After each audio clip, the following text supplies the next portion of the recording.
Mais le mot de crise est peut-être pas très bon parce qu'il vient du vocabulaire médical. Bon, en principe, une crise, c'est le moment aigu de la maladie. Et soit on meurt, soit ça recommence comme avant et on espère plutôt revivre comme avant. Or, je pense qu'on ne revivra pas comme avant et c'est se tromper de penser qu'on va reconnaître comme avant.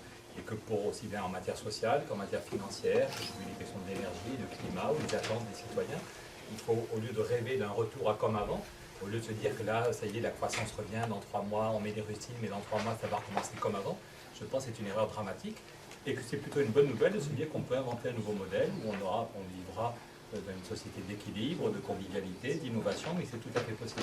Donc je pense que c'est une erreur dramatique de nos dirigeants, quand ils pensent qu'il suffit de colmater le système et de revenir et que ça va recommencer. Et quand vous dites que je suis sévère, je crois qu'on peut être sévère. Là, je peux vous dire que je suis assez énervé, pour être poli. Un peu plus fort. Pardon, j'ai fait une émission. Vous disiez que j'étais sévère. Mais je pense qu'on peut être... On a tout fait avec le... Bienvenue Marion. On a fait tout avec le collectif Roosevelt. Donc le collectif Roosevelt, on avait créé avec Stéphane Hessel, avec Lilian Thuram, Michel Rocard, le petit-fils de Roosevelt. On a tout fait on est allé 15 fois à l'Élysée, 15 fois à Matignon. Et je raconte dans ce livre comment eux-mêmes n'y croient plus. Comment, au bout de 2 heures avec Emmanuel Macron, qui est le principal conseiller du président, au bout de 2 heures, Macron nous dit « J'ai l'impression qu'on a 30 ans de retard, qu'on fait une politique des années 80 ». Comment même le conseiller social du président dit « Écoute, il faut que tu arrives à le voir en direct ». Même pour nous, c'est un mystère, donc c'est troublant. Vous êtes au premier étage de l'Élysée, et même le conseiller social du président dit qu'il n'y croit plus. Je raconte comment Jean-Marc Ayrault, quand on montre la courbe de la croissance, pardon, je l'emprunte, mais je le payerai à la sortie. J'ai lu que le début, mais le début est vraiment très très bon. Alors, je fais des blagues nulles pour faire baisser le stress, excusez-moi, je suis sérieux sur le fond. Quand on montre à Jean-Marc Ayrault la courbe de la croissance, quand on voit la courbe de la croissance depuis 50 ans, même Jean-Marc Ayrault me coupe. Et il me dit, je suis comme toi, et c'est pour ça que Nouvelle Donne veut changer radicalement la façon de politique et les pratiques démocratiques. C'est quand même troublant quand même le Premier ministre vous dit qu'il n'en peut plus de l'inertie du président sur l'Europe, même le Premier ministre vous dit qu'il ne croit plus le discours sur la croissance, et donc on voit qu'on est en train de crever d'un manque de démocratie. Donc je pense qu'on a de bonnes raisons d'être en colère, et que ce serait dramatique de laisser la colère au Front National ou à d'autres extrêmes. Je pense que c'est plutôt bien que les Républicains disent qu'ils se foutent de nous. Je peux vous dire, là, il y a 3 jours, je suis vraiment en colère. Il y a 3 jours, j'ai fait une émission pour LCI et TF1 qui est passée hier soir. Pendant une demi-heure, c'était le monde à l'envers, parce que le mec de TF1, le Christophe Jacobinsin, qui avait lu le bouquin en 48 heures, avait tout compris.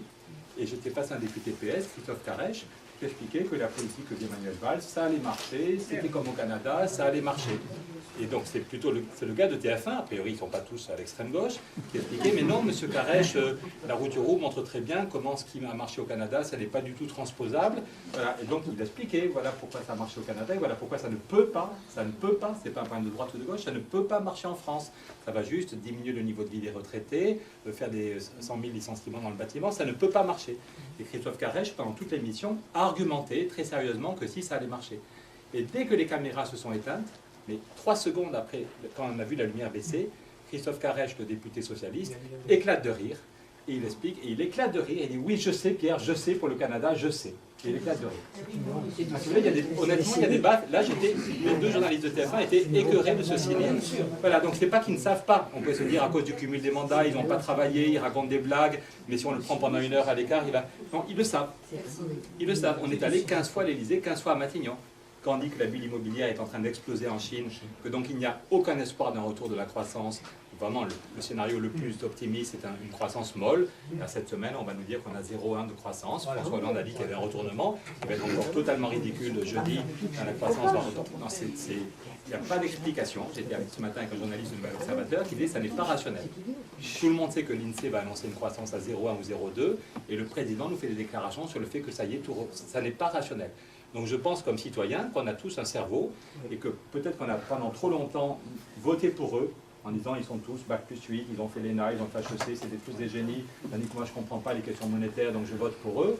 Mais peut-être qu'au bout de 30 ans, il faut arrêter, on peut les respecter évidemment, hein, il faut les respecter, mais quand on dit qu'on veut reprendre la main avec Nouvelle Donne, il est temps, on a tous un cerveau, individuellement chacun de nous se sent trop étroit, puis la gravité de la crise climatique, de la crise géopolitique. Individuellement, si on reste chacun dans son coin, on ne peut pas agir. Mais par contre, on est déjà 8000 avec Nouvelle Donne. Et je pense qu'il faut effectivement qu'on se donne collectivement les moyens de penser la crise et des solutions. Donc Nouvelle Donne n'a que 5 mois d'existence. On n'a pas des solutions dans tous les domaines. On ne dit rien sur l'éducation, rien sur la santé. Donc on se mettra au boulot en septembre pour compléter le projet, mais déjà on voudrait profiter des européennes pour envoyer un signal très très clair. Sinon je pense qu'on va vers le chaos, comme économiste, comme père de famille, comme citoyen, on va vers le chaos, ils sont totalement irresponsables. C'est troublant, là aussi je raconte comment la première semaine où François Hollande arrive à l'Élysée, j'ai passé plus d'1 heure avec le conseiller économique Emmanuel Macron et le conseiller diplomatique, et que bon, c'était vraiment très bonne ambiance. Il y a un moment où on a vraiment cru qu'il allait reprendre nos idées. Et puis au bout d'1 heure, ils étaient en retard pour une réunion, donc on descend les escaliers de l'Élysée à la va-vite, ils étaient à la bourre. Et Emmanuel Macron, donc le conseiller spécial du président, me serre la main en me disant qu'il faut qu'on se revoie dimanche, qu'il veut vraiment qu'on bosse ensemble. Et puis la dernière chose qu'il me dit, je ne sais pas s'il y a des psychiatres dans la salle, mais souvent les psychiatres disent que le dernier truc qui sort, c'est le truc le plus important, ce qu'on ne voulait pas dire, mais c'est pas. Et la dernière phrase que me dit Emmanuel Macron, donc c'est quand même la tête pensante de l'Élysée, il me dit, tu sais Pierre, le problème, c'est qu'on n'a pas de doctrine. On n'a pas de doctrine. C'est inquiétant. Voilà. Alors, je me suis dit, bon, mais, ok, mais ça tombe bien, il veut qu'on se revoie dimanche, donc on va bosser. Le problème, c'est qu'on n'a pas de doctrine, et donc on se contente, semaine après semaine, de rassurer les marchés financiers, on fait comme les autres, et puis là, au bout d'1 an et demi, ils ont pris une doctrine qui traînait là depuis 30 ans, le MEDEF leur a proposé une doctrine, donc au bout de 18 mois d'atermoiement, ils ont pris une doctrine. Or, quelle est la doctrine, quelle est la cause de la crise? C'est quand même, quand vous allez chez le médecin, si vous êtes malade depuis un moment, vous demandez, docteur, quel est le bon diagnostic? Et là, est-ce qu'on est dans une crise du capitalisme ou est-ce que dans une crise de l'État-providence? C'est pas la même chose. Est-ce que c'est le problème principal? Est-ce que c'est que l'État est obèse et donc il faut faire 50 milliards de coupes et une saignée tous les ans? Voilà. Ou est-ce qu'au contraire, on est dans une crise du capitalisme et de la dérégulation qui atteint de telles proportions que les solutions classiques de l'État-providence ne sont pas suffisantes? Et là, j'ai retrouvé la courbe. Elle est assez, je ne sais pas si vous la voyez, elle est assez impressionnante. C'est la dette totale aux États-Unis depuis 50 ans. Et on voit que c'est flippant, là, que la fin de la courbe, c'est flippant, il faut de plus en plus de dettes pour de moins en moins d'effets. Mais la bonne nouvelle, c'est qu'il y a eu 30 années où il y avait besoin, c'était parfaitement stable. Il n'y avait besoin ni de dette privée, ni de dette publique. Donc ça veut dire que le politique peut être efficace. Que ce qu'avait fait Roosevelt après la Deuxième Guerre mondiale, ou ce qu'avait fait en France Stéphane Hessel et les gens du Conseil national de la résistance, ça a marché pour de vrai. Pendant 30 ans, on a eu une prospérité assez forte. Il ne s'agit pas de l'idéaliser, il y a déjà des problèmes de gaspillage, de surconsommation, de domination, mais globalement, quand même, pendant 30 ans, ce qu'on appelait les 30 glorieuses, il y avait une prospérité partagée quand même par plus de 95% des gens, sans avoir besoin ni de dette privée, ni de dette publique. Et c'est avec l'arrivée de Ronald Reagan, c'est très très clair, hein. C'est pas une vision de gauche. C'est à partir du moment où Ronald Reagan arrive et on met en place des politiques de dérégulation qu'on a besoin de plus en plus de dettes.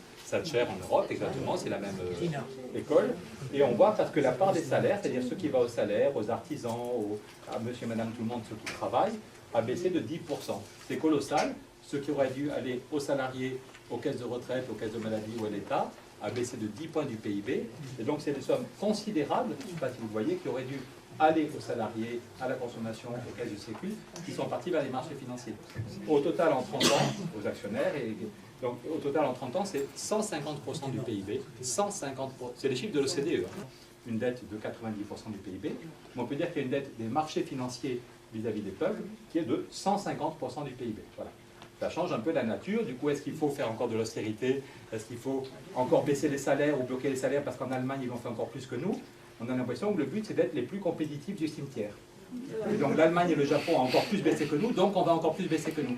Et c'est pour ça que c'est vraiment dramatique, intellectuellement, humainement, spirituellement, politiquement, comme vous voulez. On est dans un non-sens total de voir que les socialistes français reprennent des idées néolibérales d'il y a 30 ans, au moment même où la droite allemande est en train de faire tomber presque chaque semaine un tabou. Ça y est, la loi sur le salaire minimum, elle est passée au Conseil des ministres il y a 3 semaines. Si on s'était vu il y a 2 ans, aucun de nous n'aurait pensé qu'Angela Merkel allait faire une loi sur le salaire minimum. La taxe Tobin, c'est la droite allemande qui l'a imposée. Et Michel Sapin et Moscovici n'ont rien fait pour. Et finalement, c'est Merkel qui est allée à Londres pour dire aux Anglais, vous vous écrasez, on va convaincre l'Estonie, comme ça on arrivera à 10 pays, on va lancer la taxe Tobin. Alors qu'il y a 10 ans, Schröder et Jospin disaient que c'était une idée gauchiste. Là, il y a 2 semaines, il y a un troisième tabou qui est tombé en Allemagne, c'est l'idée de faire la création monétaire. En disant qu'il n'y a peut-être pas que les banques privées qui ont le droit de créer la monnaie, et qu'on peut peut-être reprendre la main, que les États, pendant des siècles, c'était les États qui battaient la monnaie. Et donc il y a un tabou qui est tombé, le DIW, Deutsche Institut für Wirtschaft, a dit que pour éviter une retombée dans la crise, il fallait faire de la création monétaire. Donc c'est étonnant de voir comment en Allemagne, il y a des tabous qui tombent à cause de la crise, on met en place un salaire minimum, on met en place une taxe Tobin, on veut réguler les marchés financiers. Merkel a demandé qu'il y ait des peines de prison pour les banquiers qui avaient déconné. Donc Ça, c'est la droite allemande. Et que par contre, les socialistes, avec des guillemets français, en sont alignés. Donc c'est dramatique, c'est inexplicable, c'est une défaite. Le Paul Krugman, le prix Nobel, parle d'un effondrement intellectuel, mais je crois qu'il a raison. C'est un effondrement intellectuel qui nous amène à un effondrement moral, social et politique si on ne réagit pas. La bonne nouvelle, c'est qu'on est dans un pays démocratique. Il y a des gens qui se battent dans notre pays et qui se font tuer pour avoir droit à des élections. Nous, nos grands-parents, nos arrière-grands-parents se sont battus pour des élections. Donc on a le droit, le 25 mai, puis après ça, il y a des législatives. On ne sait pas si elles seront dans 1 an ou dans 3 ans. Mais Nouvelle Donne veut s'inscrire dans la durée et avec d'autres, on ne peut pas être. Mais on pense que c'est important d'avoir un mouvement qui est crédible. Je ne veux pas être trop long, mais tout à l'heure, un journaliste me dit, au bout d'une heure d'entretien, qu'on était les seuls, par exemple sur la question de la dette, à montrer qu'on refuse l'austérité, mais ça ne veut pas dire qu'on laisse filer les déficits.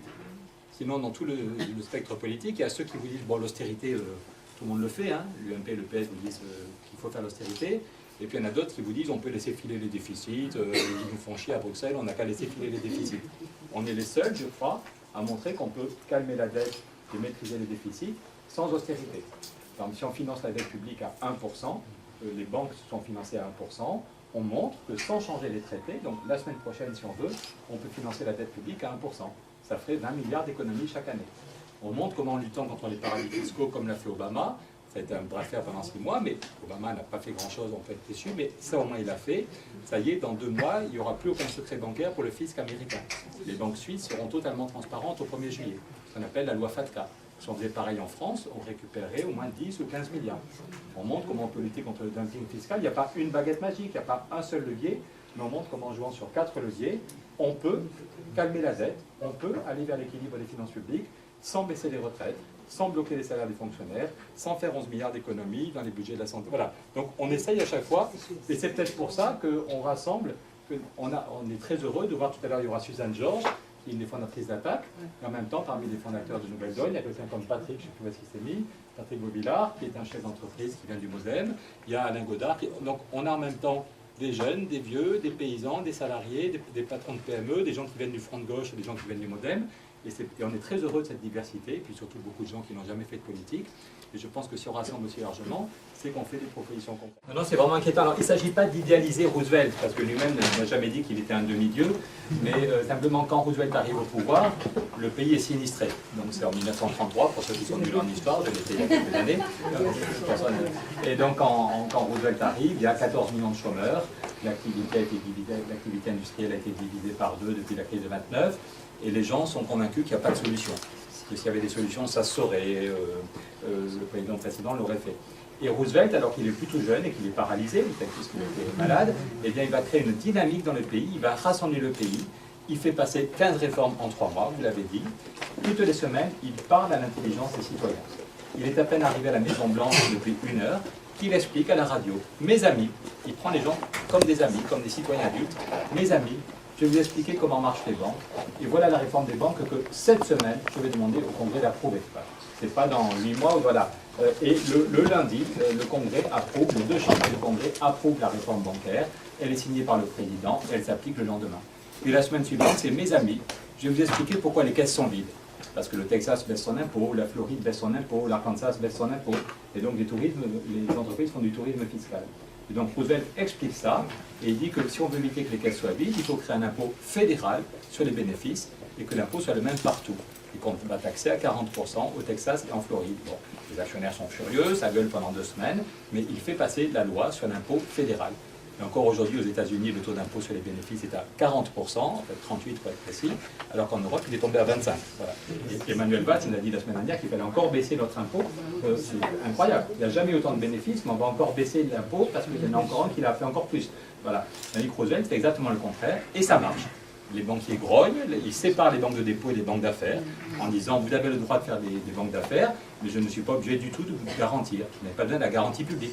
Quand on crée une librairie, c'est très utile, et celle en plus est très belle, mais vous n'avez pas la garantie de l'État. Donc on ne voit pas pourquoi les banques d'affaires ont la garantie de l'État. Donc Roosevelt sépare les banques de dépôt et les banques d'affaires, et du coup les banques d'affaires calment la spéculation parce qu'on n'a plus la garantie de l'État, et les banques de dépôt se tournent vers les PME, les paysans et les politiques du logement. Ils font leur job de banque.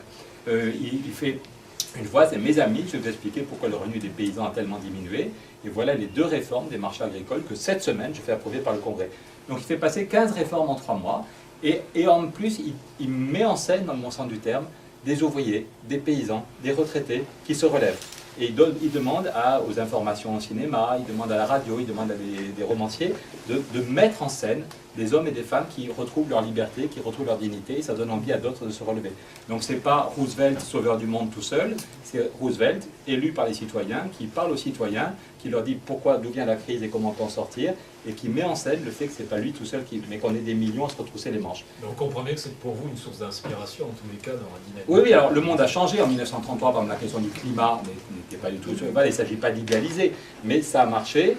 Et même 2 ans après, immédiatement, dès qu'il y a un petit fléchissement de l'économie, au lieu de dire oh, ça marche, notre New Deal était parfait, il dit, dès la première semaine où il y a des indicateurs pour dire que l'économie est peut-être en train de retomber, il parle en disant, mes chers concitoyens, il y a des indicateurs qui disent que la crise est en train de s'aggraver, je vais faire un deuxième New Deal. Voilà. Il a l'humilité de reconnaître que ça n'a pas suffi. Et s'il n'y avait pas eu l'entrée en guerre, il aurait sans doute fallu un 3e New Deal. Et après ça, en 1944, c'est aussi quelque chose de remarquable chez...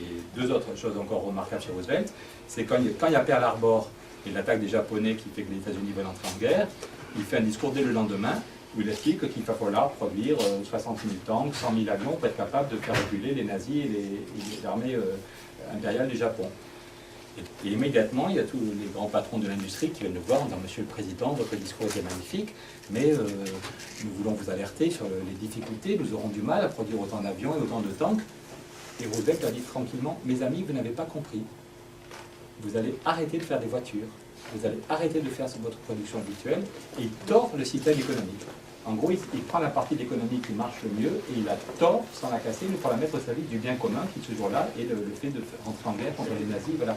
Et donc, nous, on se dit qu'aujourd'hui, si on veut pas sauver le climat, il faut aussi mettre une puissance économique. Au lieu de dire qu'on casse l'économie ou qu'on casse la finance, il faut mettre la finance ou l'économie au service des objectifs de bien commun. On parlait d'ailleurs de guerre contre le réchauffement climatique. Tout à fait. Est-ce qu'on est capable... Le réchauffement climatique fait des milliers de morts aujourd'hui. Déjà, chaque année, il fait des milliers de morts. Il fait des dégâts considérables. Vous avez vu la semaine dernière 20 morts aux États-Unis à cause des tornades. L'autre fois, des milliers de maisons allemandes qui ont été détruites. Moi, mon village des Pyrénées, je suis de Cauterets. Il y en a peut-être qui connaissent. Cauterets a été coupé du reste du monde parce que la route a été... Donc, c'est bien une guerre qu'il faut mener, tout à fait pacifique.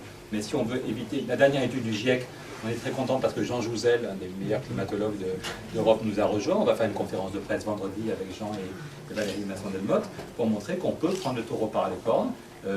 On a mis 1000 milliards pour sauver les banques, et nous on montre qu'on peut mettre 1000 milliards pour sauver le climat sur 20 ans. Donc c'est pas du one shot, ça se fait pas en 3 semaines. Voilà, non mais je pense et le pire c'est qu'on peut y arriver, parce que Merkel en plus a les mêmes problèmes que nous pour financer sa transition énergétique. Les Allemands sont dans la même mouise que nous, ils comprennent que la question climatique est fondamentale, mais ils n'ont pas les moyens. On voit bien le débat sur l'écotaxe, et c'est mort. Personne ne croit sérieusement qu'on va financer la transition énergétique par l'écotaxe.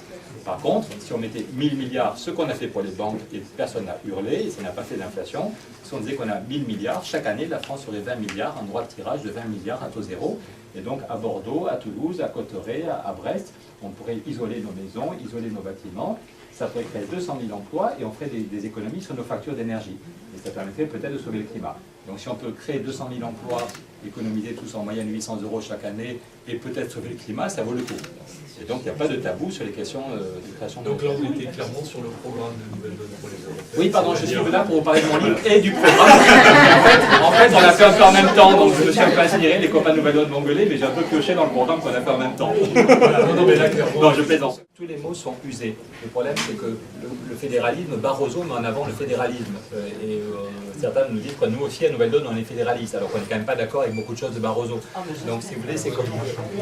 Le fédéralisme, c'est comme le cholestérol, le bon et le mauvais. Non, mais on sait tous qu'on a besoin de cholestérol pour faire des hormones, pour faire la communication dans notre corps. Si on n'avait pas de cholestérol, on mourrait, mais quand on a trop de mauvais cholestérol, ça peut aussi nous faire mourir. Donc, il faut clarifier le débat. Le fédéralisme, si c'est pour dire que Bruxelles décide de tout et met en place des politiques d'austérité, je crois qu'il y a plus grand monde qui est fédéraliste. Dans le précédent bouquin qu'on a fait avec Michel Rocard, même Michel ne voulait pas qu'on parle de l'Europe. Michel m'avait dit, écoute Pierre, notre livre est vraiment important, tout ce qu'on écrit sur les limites du modèle allemand, sur les limites de la croissance, c'est vraiment très argumenté. Si on met un chapitre sur l'Europe politique, on va perdre en crédibilité.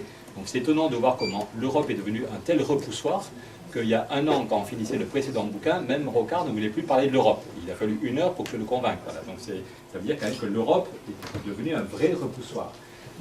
Et ce qu'on dit nous à Nouvelle Donne, c'est qu'on n'arrivera sans doute pas à faire bouger les choses à 28. Que les Anglais ne veulent pas d'une Europe politique ni d'une Europe sociale, qu'il y en a d'autres qui n'en veulent pas. Donc Donc ceux qui vous disent qu'on pourra y arriver, que ça va bouger à 28, on n'y croit pas. Mais ceux qui vous disent qu'on va tout faire péter et que si on fait tout péter, ça ira mieux, on n'est pas très convaincus non plus. Donc nous, ce qu'on dit, c'est qu'on peut recommencer. Il ne s'agit pas de faire une Europe resserrée, mais il s'agit de dire qu'on fait une avant-garde. Les autres ne sont pas exclus, les autres continueront à être dans l'Europe telle qu'elle est, mais avec 8 ou 9 pays, ou avec 10 pays. Vous avez vu, là, il y en a 10 qui ont décidé de mettre en place la taxe Tobin. Donc ça veut bien dire quand même qu'on peut avancer. Il ne faut pas se flageller en permanence. Il y a 10 pays, là, les Anglais sont furieux, les Blancs sont furieuses, mais il y a 10 pays qui ont acté le fait qu'on mettait en place une taxe Tobin. Donc ça veut dire qu'on pourrait redémarrer, peut-être avec cela, vous voyez en tout cas un groupe, qui a une vraie ambition en matière démocratique, qui a une vraie ambition avec un traité de convergence sociale, pour lutter contre le dumping, pour lutter contre la délocalisation, qui a une vraie ambition en disant c'est pas au peuple de payer l'addition, on met en place une taxe Tobin, un impôt européen sur les dividendes, on lutte contre les paradis fiscaux, on met les 1000 milliards pour sauver le climat. En gros, si vous voulez, vous avez 4 éléments fondamentaux pour reconstruire l'Europe. Et ce qu'on dit, c'est que l'Europe doit arrêter de se faire dans le dos des citoyens, et que donc Nouvelle Donne dit qu'il n'y aura pas de nouveau traité sans référendum. Que ce soit sur l'Europe ou sur les négociations transatlantiques, il faut se dire que c'est très inquiétant si on a peur de dire aux citoyens ce qu'il y a dans les traités. Quand François Hollande dit qu'il faut se dépêcher de faire la négociation transatlantique avant que les citoyens se réveillent, je trouve ça troublant, je trouve ça inquiétant. Non, je trouve ça vraiment inquiétant, je trouve ça incroyable. Qu'ils le pensent, qu'ils le disent, et qu'ils le disent en public, c'est choquant. Voilà. Donc nous, ce qu'on pense. Et encore une fois, il y a des bonnes nouvelles. Je vois qu'il n'y a pas que des amis de François Hollande dans la salle. Des anciens amis, je suis un ami à titre perso, mais politiquement, ça commence à devenir très compliqué de le soutenir. Mais là aussi, bonne nouvelle, il y a des tabous qui tombent en Allemagne, et je montre comment, en Allemagne, c'est Habermas, le grand philosophe, qui a relancé le débat il y a 18 mois, en disant l'Europe va crever si elle ne devient pas plus démocratique. Donc il faut des nouveaux traités à quelques-uns, mais il faut une Europe vraiment plus démocratique.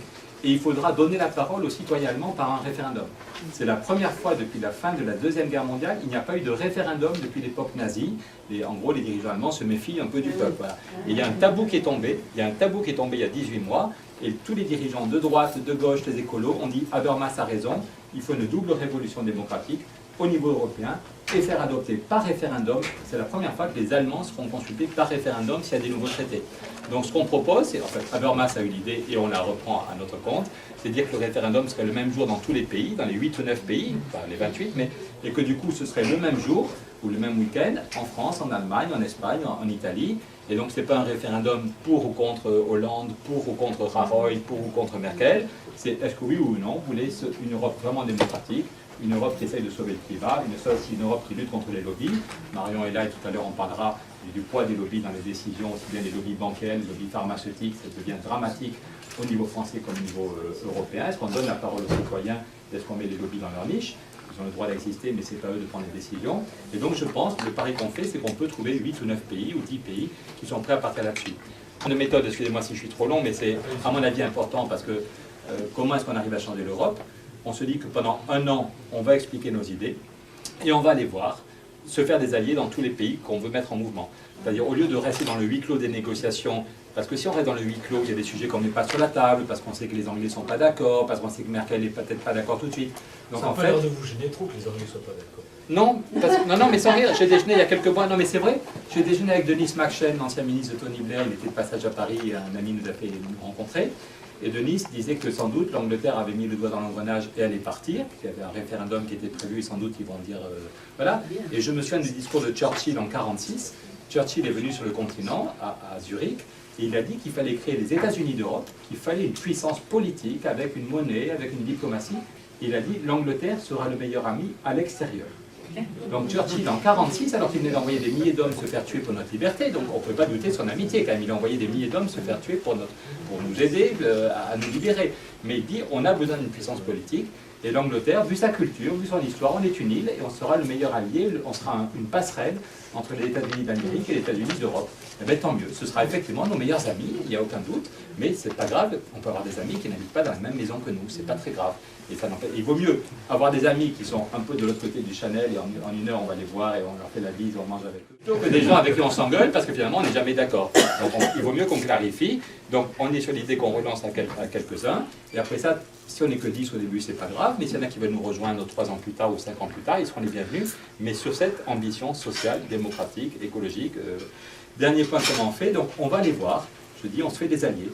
On va les voir en Allemagne, on n'en parle pas beaucoup en France, mais la plupart des hôpitaux allemands sont régulièrement en grève. les infirmières et les médecins se mettent en grève en disant on en a marre de l'austérité. Voilà. Donc on va aller voir les retraités allemands, les retraités italiens, espagnols qui en ont marre de l'austérité. On va faire une coalition. On va expliquer l'idée d'un impôt européen sur les bénéfices. En disant aux Allemands, vous gagneriez chaque année 23 milliards si le budget européen était financé comme ça. Donc on va se mettre avec les syndicats allemands et l'objectif c'est que dans un an, il y ait une enquête qui dise que 80% des Allemands, 80% des Italiens veulent que l'Europe soit financée par un impôt européen sur les bénéfices. Et c'est comme ça qu'on fera pression sur les politiques.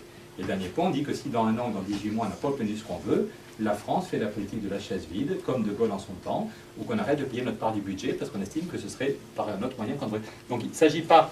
D'un côté, il y en a qui acceptent tout, qui se résignent à ne rien changer. De l'autre côté, il y en a qui veulent tout péter. Nous, on se donne un calendrier un peu ambitieux, mais on pense que c'est possible. Dernier point, quand on nous demande avec qui on va siéger ou quel président de commission on soutiendra si on est député, Joseph, ma pomme, oui, il faut qu'on dédicace, bon, je vais m'arrêter, je suis trop là-bas. Non, c'est important, nous, on nous dit qu'on va essayer d'être exemplaire si on est député européen dans 2 semaines avec Joseph et d'autres. On n'a pas décidé a priori avec qui on va siéger. On sait quels sont nos objectifs.